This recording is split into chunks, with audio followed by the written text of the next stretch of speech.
What an audience. So, 300 years ago, in a land about 3,000 miles away, a revolution in reason began, known as the Enlightenment. And it became then known as the Age of Reason. When Immanuel Kant was asked, what is the Enlightenment? He said, it is apere salude, dare to know. Enlightenment is man's emergence from his self-imposed immaturity. The Age of Reason then was an age when humanity was born again, not from original sin, but from original ignorance and dependence on authority. Never again shall we allow ourselves to be the intellectual slaves of those who would bind our minds with the chains of dogma and authority. In its stead, we use reason and science as the arbiters of truth and knowledge. It's science that gave us a tool to move out of magical thinking and superstition, intuition and emotion, subjective feelings. There's a method you can actually test to know if it's true or not. Instead of divining nature through some ancient book of authority, people went out to look for themselves. Instead of disease being the work of spirits and demons and supernatural forces, doctors began to look for natural causes.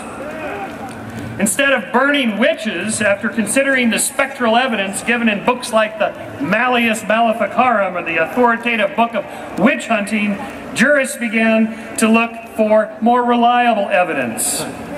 Instead of human sacrifices to assuage the angry weather gods, naturalists began to make measurements of temperature, barometric pressure, and winds to create a science of climate. These are not God's tears or Satan's angry tears. Instead of enslaving people because they were a lesser species, we expanded our biological knowledge to include all humans as members of the species. Instead of treating women as inferiors because a certain book says it's man's right to do so, and by man I mean the gender man, we discovered natural rights that dictate all people should be treated equally. Instead of labeling homosexuality as an abomination or atheists and non-believers as immoral non-citizens, we are today engaged in a great legal struggle to make this final hurdle. We're there, we're almost there, not long. I predict within 2 decades all this will be like black and white drinking fountains. That's too long, but we're getting there. This country was not built on religion or God, it was built on reason.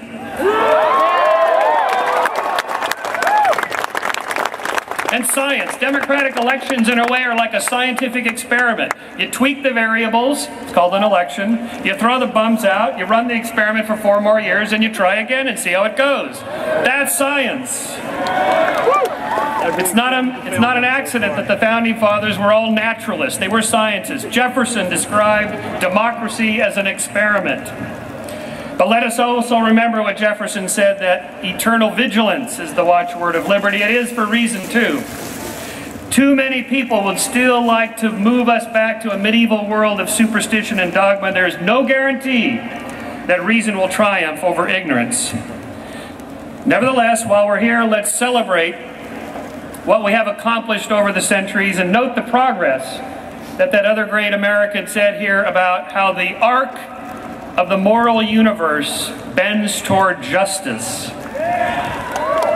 Martin Luther King did not tell us what he thought was behind the moral arc. I think it is reason and science that's behind the moral arc. I'm tempted to ask rhetorically, what has reason ever done for us? Well, there's the roads. But besides the roads, what has reason ever done? Well, there's the sewers and the infrastructure and the electricity and the laws and rights and the Constitution. But besides the roads and sewers and so on and so on, what has reason ever done for us? Well, to that end, to our blessings of liberty, we need to thank reason. For our democracy, we need to thank reason. For our rights, we need to thank reason. For our prosperity, we should thank reason. And for our freedom, we need to thank George Washington. Thank you very much. Thank you. Thank you so much.